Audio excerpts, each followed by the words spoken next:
Hello అండి. Welcome to our channel. నేను మీసిరి. ఈ స్టోరీ కనుక నచ్చితే తప్పకుండా లైక్ చేయండి. కొత్తగా వచ్చిన వాళ్ళుంటే సబ్స్క్రైబ్ చేసుకోవడం మర్చిపోకండి. ఇక కథలోకి వెళ్ళిపోదాం. ప్రియా నీదాని పార్ట్ 61. నన్ను కాదు, మరో అమ్మాయిని నువ్వు పెళ్లి చేసుకోవాలి, అతని కళ్ళల్లోకి సూటిగా చూస్తూ చెప్పింది. ఆమె గొంతు సన్నగా వణికింది. అదే సమయంలో ఆమె కళ్ళు చెమ్మగిల్లాయి. వాట్? అతడు కీచుగా అరిచాడు. నిజానికి ఆమె మాటలకి అతను స్థానమైపోయాడు. అవును, మరొక అమ్మాయిని పెళ్లి చేసుకుంటాను అని మాట ఇవ్వు, అప్పుడే నేను ట్రీట్మెంట్ తీసుకుంటాను, లేకపోతే అస్సలు వినను అంది రాహిణి. నిజంగా నీకు పిచ్చి పట్టింది. నువ్వు తప్ప నా లైఫ్లో ఇంకొకరు ఉండరు. ఈ విషయం క్లియర్గా తెలిసి కూడా ఎందుకు ఇలా అడుగుతున్నా అని విసుగ్గా బెడ్ దిగాడు రిషి. నేను ఉండను కదా అంది రాహిణి. బంగారం, పిచ్చి పిచ్చిగా మాట్లాడుకు. ఎక్కడికి వెళ్తావు? ఎక్కడికి వెళ్తావు? ఎక్కడికి వెళ్ళావు, నాతోనే ఉంటావు, అతడు కాస్త గట్టిగా స్థిరంగా చెప్పాడు. రాహిణి మెల్లిగా అతని దగ్గరికి వచ్చింది. ఒకవేళ నేను పోతే పెళ్లి చేసుకుంటావా అని అడుగుతూ అతని చెంప మీద చేయి వేసింది. ఆమె చేతిని విసిరి కొట్టి అక్కడే ఉన్న ఫ్లవర్ వాజ్ నేలకేసి కొట్టాడు రిషి. ఆమె ఉలిక్కిపడి అప్రయత్నంగా వెనక్కి సర్దుకుంది. నువ్వు లేకుండా నేను అసలు బ్రతకగలనుకుంటున్నావా? ఎర్రబడ్డ కళ్ళతో ఆవేశంగా ఆవేదన నిండిన గొంతుతో అతను అడుగుతుంటే రాహిణి సమాధానం చెప్పలేకపోతోంది. ఒకవేళ నా ప్రాణాలు పోతే మరో పెళ్లి చేసుకుంటావా లేదా ఆమె అడగగానే. కొట్టేస్తాను, జాగ్రత్త, మళ్ళీ అదే మాట అని విసుగ్గా అరిచి, నువ్వు నాతో మాట్లాడకపోయినా పర్వాలేదు, ఇలాంటి మాటలు దయచేసి మాట్లాడొద్దు, ఆమె వైపు సీరియస్గా చూస్తూ చెప్పాడు. లేదు, నీ లైఫ్ నాతోనే ఆగిపోదు కదా రిషి. ఒకవేళ నేను బ్రతకను అని తెలిస్తే నువ్వు పెళ్లి చేసుకుంటావా లేదా? అతని చేతులు పట్టుకుంది రాహిణి. ఆమె చేతిని గట్టిగా పట్టుకుని దగ్గరికి లాక్కుని ఆమె చుట్టూ చేతులు బిగించాడు రిషి. ఒక చేత్తో ఆమెను పట్టుకుని మరొక చేత్తో వేలు చూపిస్తూ, ఇంకొక మాట నీ నోటి నుంచి వస్తే నేనే భరించలేను. ఎందుకు ప్రతిసారి నెగిటివ్గా మాట్లాడుతున్నావు? ఆశని చంపేకు, నీకేం కాదు, చెప్తున్నాను కదా, నీకేం కాదు. ఆ చివరి మాటలు చెప్పేటప్పుడు అతని గొంతు పూడుకుపోయింది. ప్లీజ్, నేను చెప్పేది శ్రద్ధగా విను. పొరపాటున నేను ఆమె మాట్లాడుతుండగానే ఆమె నోటిని చేత్తో మూసివేశాడు రిషి. ఆమెను తీసుకెళ్లి బెడ్ మీద పడేసి, సైలెంట్గా రెస్ట్ తీసుకో, రేపటి నుంచి ట్రీట్మెంట్ స్టార్ట్ చేస్తారు చెప్పేసి అక్కడి నుంచి విసుగ్గా బాల్కనీలోకి వచ్చి కూర్చుని తల పట్టుకున్నాడు రిషి. ఆమె లేని ఊహ అతను తట్టుకోలేకపోతుంటే, ఆమె లేకపోతే మరొకరిని అతని జీవితంలో ఆహ్వానించాలని ఆమె కోరుకుంటోంది. ఆమె తప్ప మరొకరొద్దు, తన జీవితంలోకి రావద్దు అనేది అతని బలమైన కోరిక. ఆమె ఎలాగూ ఉండదు అతని లైఫ్లోకి, అతను అర్థం చేసుకునే అమ్మాయి రావాలి అనేది ఆమె ఆశ. ఎలాగైనా రాహిణిని బ్రతికించుకోవాలి, ఆమె లేకపోతే తన మనుగడ అసాధ్యమే. ఆ రోజు రాత్రి రాహిణి అసలేం మాట్లాడలేదు. రిషి కూడా కోపంతో ఉన్నాడు. ఆమె మాట్లాడిందంటే అతని పెళ్లి గురించి మాట్లాడుతుంది. అతనికి ఏమాత్రం నచ్చడం లేదు. ఆమె బెడ్కి అటువైపు తిరిగి పడుకుంది. ఆమెని దగ్గరికి లాక్కుని గుండెల మీద పడుకోబెట్టుకున్నాడు రిషి. తన జీవితాంతం అతని గుండెల మీద ఇలాగే సేదదీరాలని ఎంతగానో అనుకుంది. తన కోరిక అలాగే మిగిలిపోయింది. ఆమె కళ్ళలో నుంచి వస్తున్న నీళ్లలో బలవంతంగా ఆపేసి అతని మెడ చుట్టూ చెయ్యేసి కళ్ళు మూసుకుంది. ఆమె తలకి చెంపనానించి ఆమె చేతిని తన చెంప మీద వేసుకుని ఆమెను చూస్తున్నాడు అతను.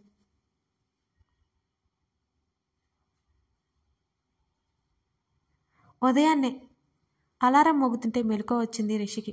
అతను నిద్రలోనే పక్కన తడిమాడు. రాహిణి స్పర్శ తెలియలేదు. ఒళ్ళు విరుచుకుంటూ లేచి కూర్చుని గదంతా చూశాడు. వాష్రూమ్లో ఉందేమో అనుకున్నాడు. మరో 10 నిమిషాలు గడిచినా ఆమె జాడ తెలియలేదు అతనికి. వాష్రూమ్లో లేదు, బాల్కనీలో లేదు. అతనికి ఒక్కసారిగా కంగారుగా అనిపించింది ఆమె గురించి. గబాల్న లేచి సోనాలి ప్రభు వాళ్ళ రూమ్ దగ్గరికి పరిగెత్తాడు రిషి. రాహిణి లేదు అని సమాధానం వచ్చింది వాళ్ళ నుంచి కూడా. పరుగున రిసెప్షన్ దగ్గరికి వెళ్ళి రాహిణి ఫోటో చూపించి అడిగాడు. రిసెప్షనిస్టు డ్యూటీకి వస్తుంటే రాహిణి వెళ్ళడం ఆమె చూడడంతో వెంటనే గుర్తుపట్టి బయటికి వెళ్ళారు అని చెప్పింది. రిసెప్షనిస్ట్ ఎక్కడికి వెళ్ళారో మాత్రం తెలియదు అన్నది ఆమె. రిషికేమీ అర్థం కాలేదు అసలు. నుదురు రుద్దుకుంటూ బయటకొచ్చాడు. ఎక్కడికి వెళ్ళి ఉంటుంది అంటావు అని అడిగింది సోనాలి కంగారుగా. అదే తెలియడం లేదు సోనా అన్నాడు రిషి కణతలు నొక్కుంటూ. అంతలోనేదో గుర్తుకొచ్చినట్లు, సోనా మీరు రైల్వే స్టేషన్కి వెళ్ళింది, మరో బస్ స్టాండ్కి వెళ్ళండి.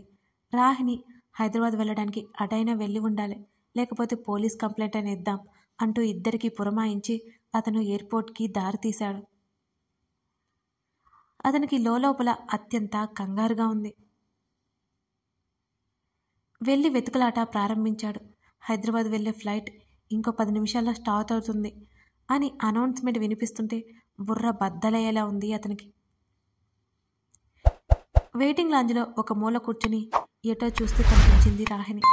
ఆమెనా కాదా అని కాస్త ముందుకు వెళ్ళి చూడగా ఆమె అని అర్థమై పోయిన ప్రాణం లేచి వచ్చినట్టయింది రిషికి. పరుగున ఆమె దగ్గరికి వెళ్ళాడు అతను. రిషిని చూసి కళ్ళు పెద్దవయ్యాయి రాహిణికి. ఆమె ముందు మోకాళ్ళ మీద కూర్చున్నాడు. కూలబడ్డాడు.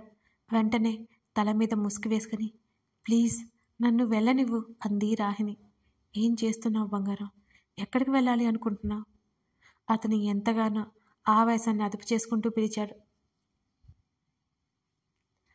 వెంటనే పాకెట్లో ఉన్న మాస్క్ మూతికి తగిలించుకున్నాడు.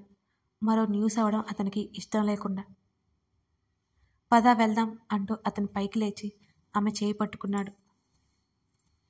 ఊహు రాను. నేను అడిగింది నువ్వు ఒప్పుకోలేదు. నువ్వు అడిగింది నేనెందుకు ఒప్పుకుంటాను? ఒప్పుకోను అని అతని చేతిని వదిలించుకుంటూ స్థిరంగా చెప్పింది. బంగారం, ఇక్కడ న్యూసెన్స్ క్రియేట్ చేయకు అని ఆమె చేతిని పట్టుకుని సీరియస్గా చెప్పాడు. నువ్వు ఒప్పుకో, అప్పుడే వస్తాను నీ వెంట అని అంతే స్థిరంగా అంది. హోటల్కి వెళ్ళి మాట్లాడుకుందాం పదా. ఆమె బ్యాగ్ భుజానికి తగిలించుకున్నాడు. లేదు, నువ్వు ఒప్పుకునే వరకు నేను రాను అంది రాహిణి. పదే పదే అదే మాట చెప్పక బంగారం అత్యంత ఆవేశంగా అన్నాడు అతను. నువ్వు నా మాట ఒప్పుకో, ఈ క్షణమే వస్తాను, ఎక్కడికి రమ్మంటే అక్కడికి వస్తాను అని వెనక్కి అడుగులు వేస్తూ అందామె. నీకు తెలియట్లేదు బంగారం, నాకేదో చేయాలనుకుని నన్ను నరకంలోకి తోసేస్తున్నావు. ఆ మాటకి ఆమె అడుగులు ఆగిపోయాయి. ఆ మాటలు నేరుగా ఆమె గుండెల్లో గుచ్చుకున్నాయి. అలాగే చూస్తోంది. ఆమె కళ్ళ మీద నీళ్లు తేలియాడుతున్నాయి. పరుగున అతని దగ్గరికి వచ్చి అతన్ని హత్తుకుంది. అతని చొక్కా పట్టుకుని అతని గుండెల్లో ముఖం దాచుకుని వెక్కి ఏడుస్తోంది రాహిణి. ఆమె చుట్టూ చేతులు వేసి ఆమె చూడకుండా కళ్ళు తుడుచుకొని మెల్లిగా బయటికి తీసుకొచ్చాడు రిషి. ఆమె మౌనంగా అతనితో పాటు నడిచింది. కారులో కూర్చుంది. అతని భుజం దగ్గర ముఖం దాచుకుంది. ఆమె తల భాగం మీద చెయ్యేసి కొన్ని క్షణాల పాటు అలాగే ఉండిపోయాడు ఆలోచిస్తూ. అక్కడి నుంచి హోటల్ వైపు బయలుదేరారు. సోనాలి ప్రభుకి కాల్ చేసి చెప్పాడు. వాళ్ళు ఊపిరి తీసుకుంటూ హోటల్కి బయలుదేరారు. రాహిణికి టిఫిన్ తినిపించాడు. అతనికి తినాలని ఆశ చచ్చిపోయిన ఫీలింగ్ కలుగుతోంది. అది అర్థమవుతున్న రాహిణి ఆ క్షణమే తను పోతే బాగుండు అనిపిస్తోంది ఆమెకి. ప్లీజ్ తిను, ఆమె ఏడ్ చేసింది. బంగారం, ఏంటిది? తింటాను, నువ్వేమీ ఆలోచించుకు, నేను ఫ్రెష్ అయ్యి వచ్చి తింటాను సరేనా? హాస్పిటల్కి వెళ్దాం అని అన్నాడు అతను. ఆమె తల ఊపింది. మరో అరగంట తర్వాత అంతా కలిసి హాస్పిటల్కి బయలుదేరారు. రాహిణికి హాస్పిటల్లో గౌను తొడిగారు. అతని చేతిని గట్టిగా పట్టుకుంది. రిషి, నాకేదైనా అయితే నువ్వు మళ్ళీ పెళ్లి చేసుకోవాలి, నువ్వెప్పుడూ సంతోషంగా ఉండాలి అంటూ అతని చేతి మీద ముద్దు పెట్టుకుంది రాహిణి. ఆమె తలని తన ఛాతీకి హత్తుకొని ఆమె తల మీద ముద్దు పెట్టుకున్నాడు అతను. అతని కంటి నుండి జారిన కన్నీటి దార ఆమె జుట్టులోకి ఇంకిపోయింది. అతను గట్టిగా కళ్ళు మూసుకొని కంట్రోల్ చేసుకుంటున్నాడు. ఆమె లోపలికి వెళ్ళిపోయింది. రిషి, విష్ణువర్ధన్ అతని భుజం మీద చేయి వేసి పిలిచాడు. రిషి ముఖం మీద నవ్వు పులుముకొని అతని వైపు చూశాడు. ధైర్యంగా ఉండమన్నట్టు తట్టి విష్ణువర్ధన్ ప్రభు రాహిణి ఉన్న రూమ్లోకి వెళ్ళిపోయారు. అతను వెయిటింగ్ చైర్స్లో కూలబడ్డాడు. ఆ రూమ్కి ఎదురుగా పక్కనే కూర్చుంది సోనాలి. ఏం కాదు రిషి, ఏం కాదు, కంగారు పడకు అంది సోనాలి అతన్నే చూస్తూ. నా నమ్మకం అదే సోనా, ఏం కాదు అన్నాడు అతను. 2 రోజుల తర్వాత సోనాలి ప్రభుని పంపేశాడు. ఆ ట్రీట్మెంట్ తీసుకుంటుంటే రాహినికి నరకం కనబడుతోంది. 10 రోజులకే ఆమె శరీరపు రంగు పాలిపోయినట్టు ఆమె జుట్టు చాలా వరకు రాలిపోతూ ఉంది. అతడు ఆమెని అంటిపెట్టుకుని అక్కడే ఉన్నాడు. ఆమె బాధ చూస్తుంటే అతనికి స్వయంగా నరకం కనపడుతోంది. 10 రోజులు, 15 రోజులు అయ్యాయి. 15 రోజులు, నెల రోజులు అయిపోయాయి. ఆమె కండిషన్లో ఏమాత్రం ఇంప్రూవ్మెంట్ లేదు. ఎంతో కలగా ఉండే ఆమె ముఖం నీరసించిపోయింది. ఆమె చాలా బలహీనపడిపోయింది. నెల రోజుల పైన హాస్పిటల్లో ఉన్నారు. రాహిణి తల్లిదండ్రులు కూడా వెంటనే వచ్చేసి వాళ్ళతో పాటు అక్కడే ఉన్నారు. కూతురిలా సుస్థికి గురై బాధ భరించలేకపోతుంటే వాళ్ళు తట్టుకోలేకపోతున్నారు.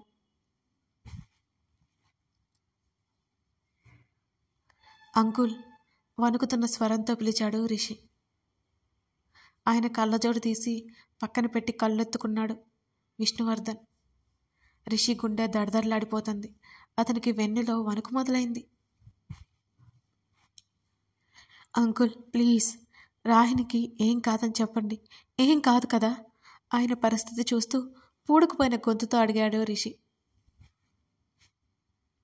రిషి వైపు కొన్ని క్షణాల పాటు చూసి భారంగా ఊపిరి వదులుతూ 0.001% కూడా ఉపయోగం లేదు రిషి. ఎంత ప్రయత్నించినా మా వల్ల కావడం లేదు. స్పెషలిస్ట్ని పిలిపించినా ఏం చేయలేమంటున్నారు. Already final stage. ఇప్పటికే 3-4 నెలలు గడిచిపోయాయి.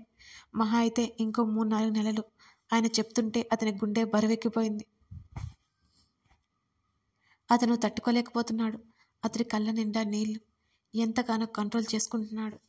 ఊపిరి పీల్చుకోవడానికి కష్టంగా ఉంది అతనికి. తీసుకెళ్ళిపో రిషి. ఉన్నన్నాళ్ళైనా ప్రశాంతంగా ఉంటుంది. ఈ ట్రీట్మెంట్ వల్ల బలహీనపడిపోతుంది. బ్రతికుండగానే నరకం చూసింది. ఇక నుంచైనా ఉన్నన్న నాళ్ళు సంతోషంగా చూసుకో. మీ అంకుల్గా, డాక్టర్గా ఇంతకంటే నేనేం చెప్పలేకపోతున్నాను. ఆయన గొంతు మారిపోయింది. హాస్పిటల్ నుంచి బయటకొచ్చాడు రిషి. అప్పటికే రాహిణి పేరెంట్స్ని హోటల్కి పంపించాడు. అతనికి నమ్మకం కలగట్లేదు. నమ్మలేకపోతున్నాడు ఇదంతా. భయం, బాధ, ఆవేశం, కోపం అన్నీ అధిక మోతాదులో ఉన్నాయి అతనికి.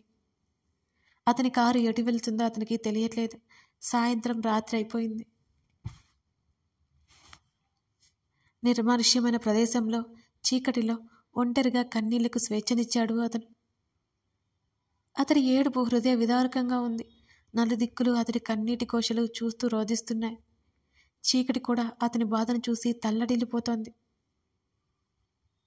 తన బంగారం లేకుండా తను ఎలా బ్రతకగలడు అసలు? ఇక మీదట తన జీవితంలో తన బంగారం ఉండదు. ఆ ఊహ కాదు, ఆ నిజం, ఆ వాస్తవం అతన్ని కుదిపేస్తోంది. ఆ చీకటిలో రోడ్డు మీద మోకాళ్ళ మీద కూర్చుని ఆకాశంలోకి చూస్తూ దీనంగా రోధిస్తున్నాడు అతను. ఎంత దుఃఖించినా అతని భారం తీరడం లేదు. క్షణక్షణానికి అతని బాధ ఉధృతి పెరిగిపోతుంది తప్ప తగ్గడం లేదు. చీకట్లోనే ఒంటరిగా అలాగే కారుకి ఆనుకుని రోడ్డు మీద కూలబడ్డాడు అతను. మధ్యాహ్నం అల్లగా వెళ్ళిన రిషి హోటల్కి తిరిగి రాలేదు. ఆమెకు అర్థమైంది. తన పరిస్థితి అతను జీర్ణించుకోలేకపోతున్నాడని రాహినికి అర్థమైంది. మమ్మీ, రిషికి ఫోన్ చేసివు, తల్లిని పిలిచింది రాహిణి. కూతురు చెప్పినట్టుగానే ఫోన్ చేసిచ్చింది నీరజ. రాహిణితో పాటు వాళ్ళిద్దరూ రిషి కోసం ఎదురు చూస్తున్నారు. డాక్టర్ ఏం చెప్పి ఉంటారు అని తెలుసుకోవాలని ఆదుర్దా ఉంది వాళ్ళిద్దరికీ. ఫోన్ రింగ్ అవుతోంది. రిషి లిఫ్ట్ చేయలేదు. నీరసంతో వెనక్కి వాలి మరోసారి ట్రై చేసింది రాహిణి. అయినా అతను ఫోన్ తీయలేదు. ఆమెకి భయం పట్టుకుంది. కథ కొనసాగుతోంది. ఈ కథ మీకు నచ్చితే తప్పకుండా లైక్ చేసి షేర్ చేయండి. Thank you for watching this video. మరో ఎపిసోడ్తో మళ్ళీ కలుద్దాం.